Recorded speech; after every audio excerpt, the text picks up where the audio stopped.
আসসালামু আলাইকুম। কালকের একটা ঘটনা আসলে একেবারেই ভাষা হারিয়ে ফেলেছি। এর প্রতিবাদ কী করব? এটা কিভাবে বর্ণনা করব? আমি সত্যিকার অর্থে আমি কোনো কিছু খুঁজে পাচ্ছিলাম না। অনেকেই আমাকে ফেসবুকে নক করেছেন যে, "এখন চুপ আছেন কেন?"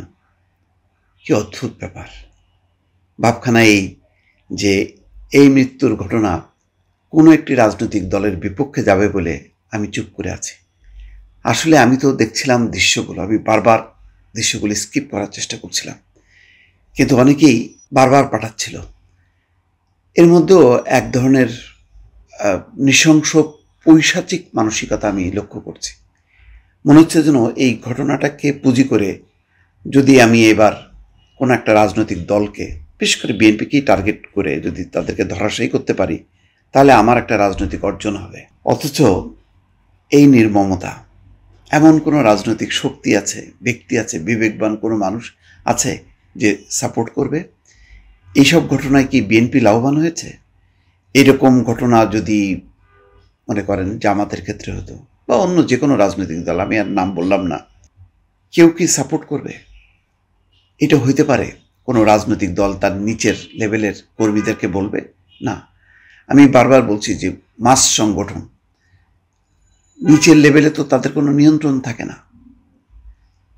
গত 7-8 মাসে 4,500 নেতাকর্মীকে বহিষ্কার করেছে, তারপরও রোখা যাচ্ছে না। কেন?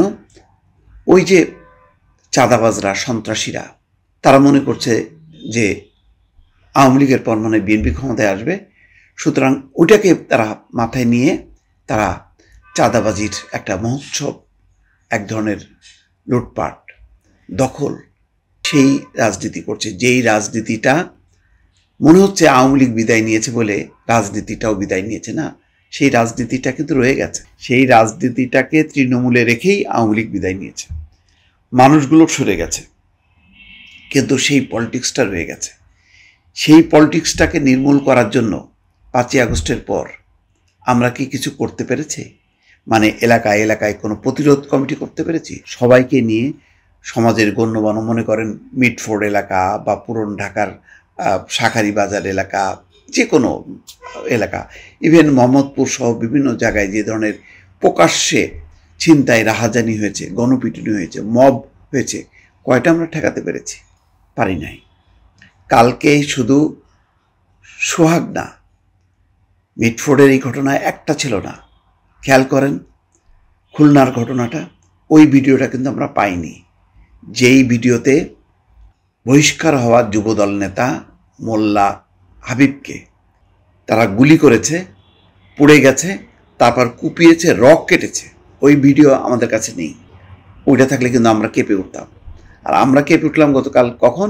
যখন আমরা বুধবারের ভিডিওটা শুক্রবারে দেখলাম। ঘটনা ঘটেছে বুধবারে, তার মানে ভিডিওটা দেখলে আমরা কেঁপে উঠি। তখন আমরা একেবারে মানে চোখে মুখে অন্ধকার দেখি, প্রতিবাদে আমরা রাস্তায় নামি। খুলনার ঘটনায় আমরা রাস্তায় নেমেছি? নামিনি, কারণ ওই ঘটনা কিন্তু আমরা দেখিনি, ওই নৃশংসতা। আরেকটা ঘটনা বলি, চাঁদপুরে যে একজন খতিবকে কোপানো হলো, তার খুতবা পছন্দ হয়নি, ওই ঘটনা আমাদের মনে দাগ কেটেছে? দাগ কাটেনি, কেননা আমরা ওইটা ভিডিও পাইনি। আর ওই ঘটনাগুলো আবার বিএনপির বিরুদ্ধে ছিল না, চাঁদপুরের ঘটনা এবং খুলনার ঘটনা। সুতরাং আমরা কিন্তু এটার আর সুযোগ নিইনি, চুপ থাকলাম। আমরা সক্রিয় হলাম এখানে কখন? যখন নাকি প্রকাশ হলো যে কারা কুপিয়েছে। বিএনপির সাথে সাথে তাদেরকে আজীবন বহিষ্কার করেছে, আইনগতভাবে তাদের বিরুদ্ধে ব্যবস্থা নেওয়ার দাবি করেছে। আজকে কিছুক্ষণ আগে দেখলাম আসিফ নজরুল বলছেন যে এটা তাদের দ্রুত বিচার ট্রাইব্যুনালে এই বিচার হবে। স্বরাষ্ট্র উপদেষ্টাও বলেছেন দ্রুত বিচার হবে, সব বিচার হবে, সব কিছু হবে। কিন্তু আপনি আমি কি নিশ্চিত যে আগামীকাল থেকে আর এই সব ঘটনার পুনরাবৃত্তি হবে না? না দর্শক, আমরা নিশ্চিত না। আমরা কিন্তু একটা ঘটনাকে ঘিরে আমরা খুঁজি যে কাকে আমরা বেকায়দায় ফেলবো, কাকে আমরা কাহিল করব। কিন্তু বাইরে এই ঘটনা তো মানুষের জীবন যাচ্ছে। ওই যে দেখেন, আমি দেখলাম যে 3টা বাচ্চা বলতেছে বরগুনায় সম্ভবত ওই বাচ্চাগুলি থাকে, তার মা নেই, বলছে এই সোহাগ তাদের বাবা ছিল একমাত্র ভরসা, বলছে আমরা এখন এতিম হয়ে গেলাম। এইরকম শত শত বাচ্চাকে রক্ষা করার জন্য, পরিবারকে রক্ষা করার জন্য আমরা সচেতন কতখানি। আমরা একটা দুইটা মিছিল করলাম, মিছিলে বিএনপির বিরুদ্ধে স্লোগান দিলাম, হয়ে গেল, শেষ, আর কোনো দায়িত্ব নেই। আমরা কি এই শপথ নিলাম যে আগামীকাল থেকে বাংলাদেশে আর কোথাও চাঁদাবাজি চলবে না, আর কোথাও দখলবাজি চলবে না, আমরা এলাকায় এলাকায় প্রতিরোধ কমিটি করব, কিন্তু আইনের আওতায়, আইন নিজের হাতে তুলে নেব না, নিজেরা বিচার করব না, পুলিশকে আমরা সহযোগিতা করব, পুলিশকে আমরা বাধ্য করব এই সমস্ত ঘটনাগুলোর যাতে তারা পদক্ষেপ নেয়, প্রশাসনকে আমরা চাপ দেব, কিন্তু আমরা নিজেরা রক্ষা করব তাৎক্ষণিকভাবে। কই, আমরা যখন কি মিটফোর্ডে বেলা 1:30টার সময় বুধবারে যে ঘটনাটা ঘটলো, এটা কি রাতের অন্ধকারে?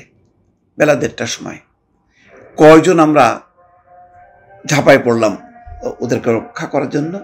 কেউ কিন্তু পড়ি নাই। সবাই আমরা কিন্তু ভয়ে নিজের যান বাঁচানোর জন্য আমরা নিরাপদ দূরত্বে থাকলাম। কারণ না, যারা আক্রমণ করেছে এটা মব, এটাও মনে রাখতে হবে। এই 15-20 জন এইটা সোহাগকে দোকান থেকে তুলে এনে তারা মব সৃষ্টি করেছে এবং তাকে পিটিয়ে মেরেছে, এবং তাদের হাতে অস্ত্র শস্ত্র ছিল, যার জন্য মানুষ আগায়নি, শত শত মানুষ দেখেছে, ঝাঁপায় পড়েনি। খুলনার ঘটনাটা ভিন্ন। খুলনায় আকস্মিকভাবে এসছে মোটরসাইকেল, এসে দ্রুত গতিতে তারা ঘটনা ঘটেছে, সেটা সকাল 9:30। কিন্তু ওই যে চাপাতি দিয়ে আক্রমণ করলো চাঁদপুরের মসজিদে, সেখানে মানে আমরা কি রক্ষা করতে পারলাম? আঘাতের আগেই কি ওই চাপাতি যেই উগ্র মস্তিষ্কের লোকটা আক্রমণ করলো, খুতবা পছন্দ হয়নি বলে, তার হাত থেকে বাঁচাতে পারলাম? হ্যাঁ, বলতে পারেন যে সে তো মারা যায়নি, কিন্তু যখনই উদ্যত হলো তখনই তো সাথে সাথে আমরা ঝাঁপায় পড়লাম না। ফলে আমাদের ব্যর্থতাও আছে, আমাদেরকে এগুলি পুঁজি করা না, পুঁজি করতে হবে এটা যে এই ঘটনাগুলোর থেকে আজকেই শেষ, কালকে থেকে বাংলাদেশের কোথাও আর এই ধরনের ঘটনা ঘটবে না। ফলে এলাকায় এলাকায় যদি সচেতন, আমি বলি তো বাংলাদেশে এত রাজনৈতিক দল, ওই যে মুরাদনগরের ঘটনায় বলছিলাম যে একটা পরিবারে 3 জন সদস্যকে পিটায় মেরে ফেলল, ঘটছে, প্রকাশ্যেই ঘটছে। কিন্তু এত রাজনৈতিক দলের শাখা পোশাখা, তারা নিয়ন্ত্রণ করতে পারছে না মানুষকে, মানুষ নিজেরা সংগঠিত হইতে পারতেছে না। শেখ হাসিনার পতন ঘটাইছে কি কোনো দল, কোনো সংগঠন একক? না, সাধারণ মানুষ নেমে আসছে, পতন ঘটেছে। তাহলে আমরা কেন এখন সংগঠিত হতে পারছি না? এর কারণগুলো আমাদেরকে খুঁজে বের করতে হবে, পদক্ষেপ নিতে হবে। আজকে এই হানাহানি করে লাভ নেই। আজকে এই ঘটনায় বিএনপিকে হোক, জামাতকে হোক, বা অন্য কোনো দলকে হোক ভিকটিম করে লাভ নেই। আমাদেরকে লাভ হবে একটাই, যদি আর যাতে একটি ঘটনাও না ঘটে, আজকের পর থেকে একটি ঘটনাও না ঘটে, সেই ব্যাপারে যদি আমরা সোচ্চার না হই, তাহলে কিন্তু এটা ঘটতেই থাকবে। বিএনপিকে পচান, কি হবে? বিএনপি ক্ষমতায় আসুক এটা চান না, আসবে না। নির্বাচন চান না, হবে না। বিশৃঙ্খলা দূর হবে। মানুষ হত্যার এই উৎসব কি বন্ধ করতে পারবেন? করেন। নির্বাচনও দরকার নেই, বিএনপিরও দরকার নেই। সব মানুষ আপনার সাথে থাকবে। নেন, দায়িত্ব নেন। খোদা হাফেজ।